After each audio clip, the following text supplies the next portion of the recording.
Independence के बाद कई गवर्नमेंट पॉलिसीज आईं और गईं, जिनका मेन एजेंडा था इंडिया की इकोनॉमी को मजबूत बनाना। एग्जाम्पल के तौर पर startup India, stand up India initiative, Atal innovation mission, multiplier grant scheme, make in India initiative, self employment and talent utilisation scheme, और ये लिस्ट काफी लंबी है। लेकिन ये पॉलिसीज उतनी सक्सेसफुल नहीं रही जितना कि एस्टिमेट किया गया था, जिसके पीछे एक बड़ी वजह है हमारा एजुकेशन सिस्टम, जो कि सालों से एक ही स्ट्रक्चर और एल्गोरिथम पे चल रहा है। और इसी एजुकेशन सिस्टम की ग्लास वॉल को तोड़ने के लिए लाई गई है new education policy 2020। Hey everyone, I am Kirti Dubey, founder and CEO Prakriya The Law Junction, and you're welcome to Law Specters। नई एजुकेशन पॉलिसी में कौन सी नई चीजें इंट्रोड्यूस की गई हैं और कौन से रिफॉर्म्स किए गए हैं, ये जानने से पहले हमें ये समझना बहुत जरूरी है कि ये पॉलिसी कोई लीगल डॉक्यूमेंट नहीं है, ना ही ये कोई लॉ है, ना रूल, ना रेगुलेशन, ना नोटिफिकेशन, ना ही कोई सर्कुलर। इसका मतलब ये हुआ कि सरकार जब चाहे इस पॉलिसी को लागू कर सकती है या फिर इस पॉलिसी के किसी पार्ट को हटा भी सकती है। ये पॉलिसी अभी एक फ्रेमवर्क है, कानून नहीं है। इस नई एजुकेशन पॉलिसी को राइट टू एजुकेशन और इंटरनेशनल लेवल पर सस्टेनेबल डेवलपमेंट गोल्स 4 के ग्लोबल एजुकेशन डेवलपमेंट एजेंडा 2030 को अपलिफ्ट करने के लिए बनाया गया है। ये एजुकेशन पॉलिसी मेनली 2 चीजों पर फोकस करती है, what to learn and how to learn, which means choice and dictation. इस पॉलिसी में थ्योरी मगिंग अप से ऊपर उठकर critical thinking, problem solving, creative and multidisciplinary approach of studies, innovation, adaptation and novel concept absorption को काफी effectively जगह दी गई है। इस पॉलिसी को हम 5 पार्ट्स में समझेंगे। School education, higher education, professional education, teachers training and implementation and funding. तो चलिए देखते हैं इस पॉलिसी के हाइलाइट्स क्या हैं। अगर बात करें स्कूल एजुकेशन की, तो स्कूल स्टूडेंट्स के लिए काफी इम्पोर्टेंट चेंजेस किए गए हैं। स्कूल्स में जो पहले पुराना 10+2 स्ट्रक्चर हुआ करता था, अब उसे चेंज करके 5+3+3+4 कर दिया गया है। इस नए स्ट्रक्चर में जो पहला स्टेज होगा वो होगा फाउंडेशनल स्टेज, जिसमें इंक्लूडेड होंगे 3 से 8 साल तक के बच्चे, जो कि प्री प्राइमरी से लेकर 1st एंड 2nd क्लास तक में एनरोल्ड हैं। इसी तरह क्लास 3rd से 5th तक के बच्चों को प्रिपरेटरी स्टेज में और 6th से 8th तक के बच्चों को मिडिल स्टेज में रखा गया है, और क्लास 9 से 12th तक के बच्चों को, जिनकी उम्र 14 से 18 साल के बीच है, उनको रखा गया है सेकेंडरी स्टेज में। इस स्ट्रक्चर के साथ ये पॉलिसी प्री प्राइमरी एजुकेशन को फॉर्मलाइज करती है और early childhood care and education पर काफी फोकस किया गया है। इसके लिए एनसीईआरटी 8 साल तक के बच्चों के लिए national curricular and pedagogical framework for early childhood care and development भी बनाएगी। इसका मतलब ये हुआ कि सारे देश में 6 से 8 साल तक के बच्चों को एक ही लर्निंग स्ट्रक्चर के अंदर सिखाया जाएगा, जिससे यूनिवर्सल एजुकेशन एक्सेस बना रहे। साथ ही साथ पॉलिसी ये भी कहती है कि आंगनवाड़ी के टीचर्स की स्पेशल ट्रेनिंग भी होगी। साथ ही साथ इस पॉलिसी में गवर्नमेंट ने ये भी प्रॉमिस किया है कि वो फाउंडेशनल लिटरेसी को बढ़ावा देने के लिए digital infrastructure for knowledge sharing यानी कि दीक्षा लॉन्च करेगी। इसके अलावा स्कूलों में बच्चों की ड्रॉप आउट रेट्स को ध्यान में रखते हुए गवर्नमेंट ने ये एम लिया है कि 2030 तक वो ये ग्रॉस एनरोलमेंट रेशियो 100% कर देंगे। कैसे करेंगे ये तो वक्त ही बताएगा। पॉलिसी में ये भी कहा गया है कि स्कूल एजुकेशन के हर लेवल पर सिलेबस, टीचिंग और मार्किंग तीनों ही एक होलिस्टिक और इंटीग्रेटेड अप्रोच के साथ होंगे। स्कूल्स में स्टडीज के साथ साथ 6th क्लास से लेकर 12th क्लास तक के बच्चों को वोकेशनल इंटर्नशिप के लिए भी टाइम दिया जाएगा, जिसमें वो अपने मनपसंद हॉबी या वोकेशनल क्राफ्ट जैसे कि singing, painting, carpentry, gardening etcetera किसी लोकल स्पेशलिस्ट की हेल्प से और पॉलिश कर सकते हैं। क्लास 11th में जो सब्जेक्ट चूज करने के वक्त साइंस, आर्ट्स और कॉमर्स में स्ट्रिक्ट डिवीजन जो हुआ करता था, वो डिवीजन अब नहीं होगा। यानी स्टूडेंट्स अपने पसंद के सब्जेक्ट कॉम्बिनेशंस चूज कर पाएंगे, जैसे कि फिजिक्स के साथ फाइन आर्ट्स और इकोनॉमिक्स के साथ केमिस्ट्री।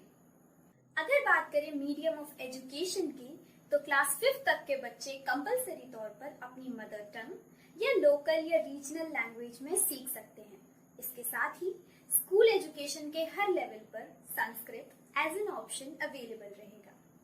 और भी अच्छी बात ये है कि इस बार स्कूल करिकुलम में कंटेम्प्रेरी सब्जेक्ट्स जैसे कि artificial intelligence, design thinking, global citizenship education को जगह दी गई है।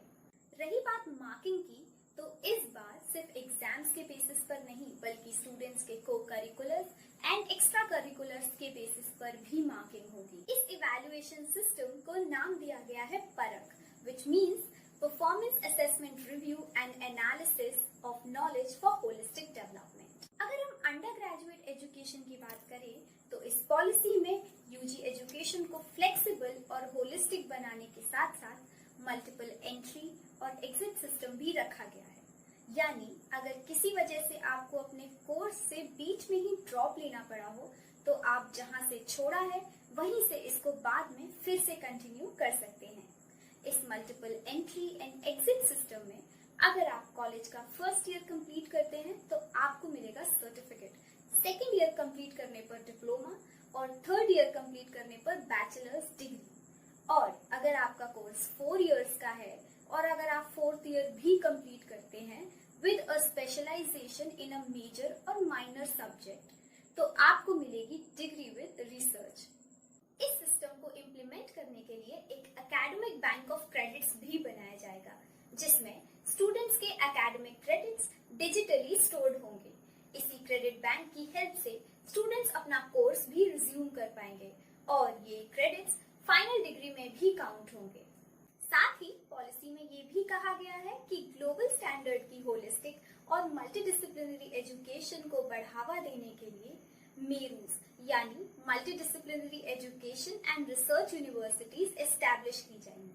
स्टूडेंट्स की एम्प्लॉयबिलिटी और प्रैक्टिकल लर्निंग को बढ़ाने के लिए कॉलेज लेवल पर वोकेशनल और रिसर्च इंटर्नशिप्स भी कराई जाएंगी।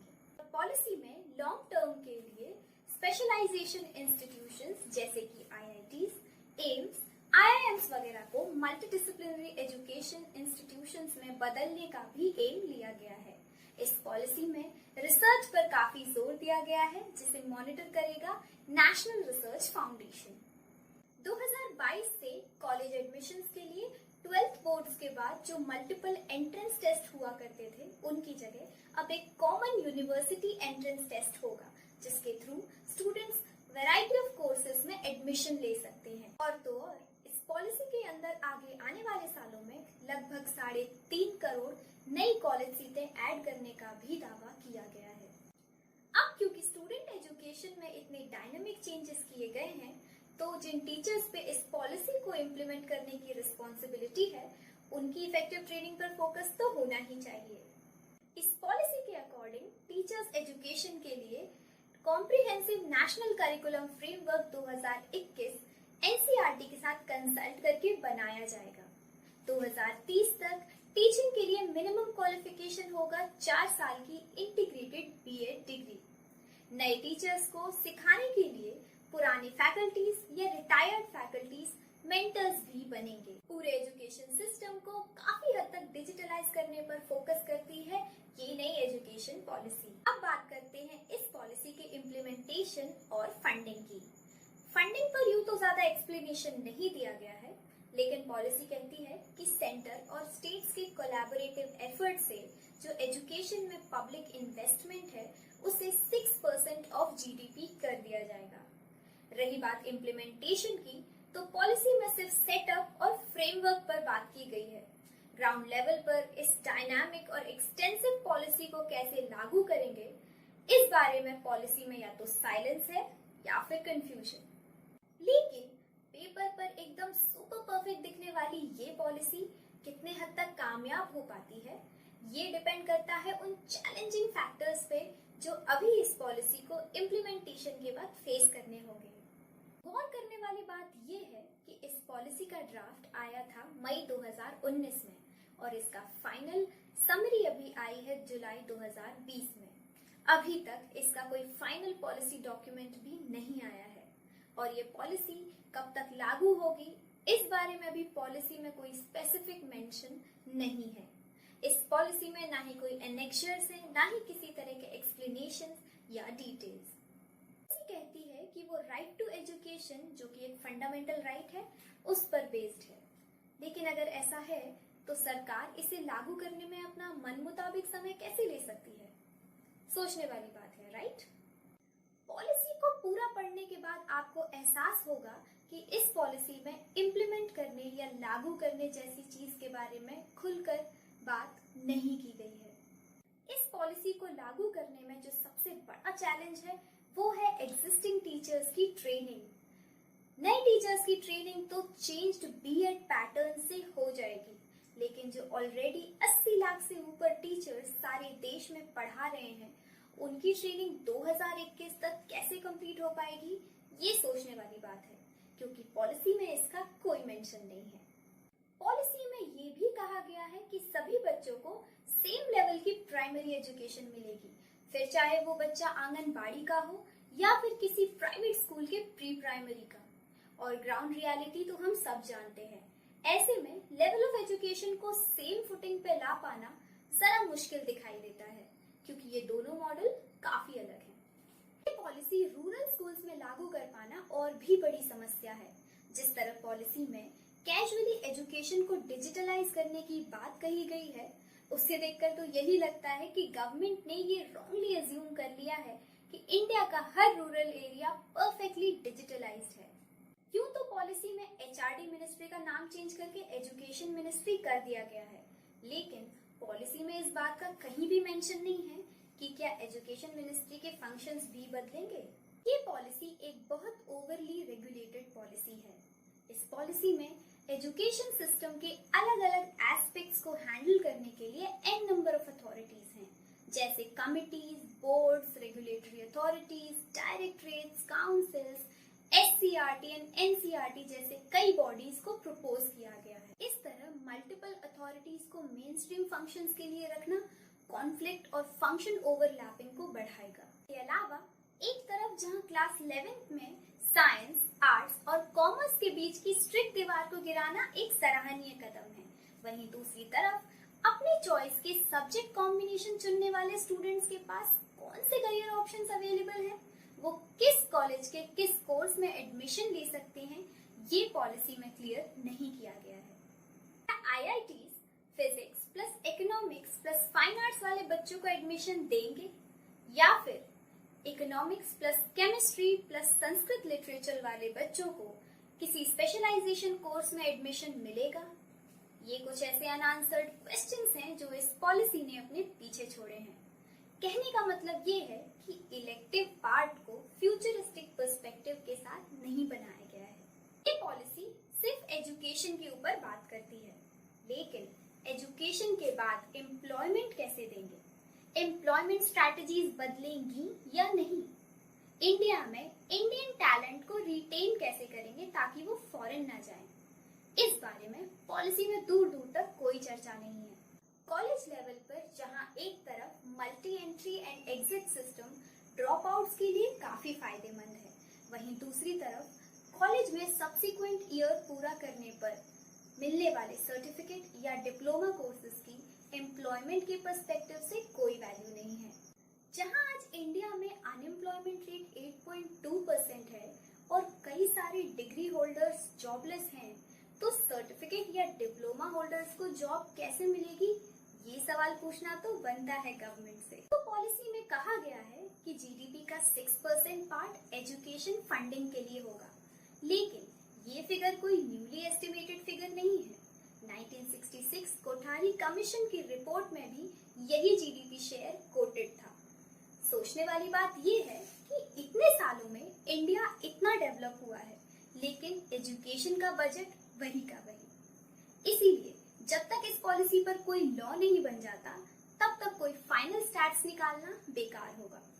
पॉलिसी गवर्नमेंट स्कूल के इंफ्रास्ट्रक्चर और फंक्शन डेवलपमेंट पे कोई बात नहीं करती, बल्कि कहीं ना कहीं ये पॉलिसी एजुकेशन के प्राइवेटाइजेशन को मोटिवेट जरूर करती है, क्योंकि पॉलिसी में ये साफ साफ लिखा गया है कि private philanthropic efforts for education will be encouraged. और ये तो हम सभी जानते हैं कि प्राइवेट स्कूल ट्रस्ट के बेसिस पे चलते हैं और इन्होंने आज तक कितना कमर्शियलाइजेशन किया है, इसके एविडेंस की तो कोई जरूरत ही नहीं। पॉलिसी में ये कहा गया है कि बोर्ड एग्जाम को और भी आसान बनाया जाएगा, लेकिन क्या ये क्वालिटी एजुकेशन का सोल्यूशन है या स्टूडेंट एजुकेशन के साथ कॉम्प्रोमाइज? हमें इवैल्यूएशन में चेंजेस करने हैं, ग्रेविटी और स्ट्रिक्टनेस में नहीं। जो लोग आज तक इस सिस्टम में मेमोरी पावर को टेस्ट करते आए हैं स्टूडेंट्स की, उन्हें अब ये evaluation system testing students understanding की तरफ मोड़ना होगा। ऑल इन ऑल, ये पॉलिसी प्रेजेंट एजुकेशन सिस्टम के फ्लॉज को एक्सेप्ट करती है और फ्यूचर नीड्स को रिकॉग्नाइज भी करती है, लेकिन प्रेजेंट कंडीशन से फ्यूचर नीड्स तक जाना कैसे है, उस पाथवे पर पॉलिसी बिल्कुल साइलेंट है। अब ये कितने हद तक सफल हो पाती है, ये तो इसके इम्प्लीमेंटेशन के बाद ही पता चलेगा। Hi guys, if the content interests you, give it a thumbs up, and if you want to see more such videos, subscribe to Law Specters and hit the bell icon so that you get the notifications at the earliest. Thank you.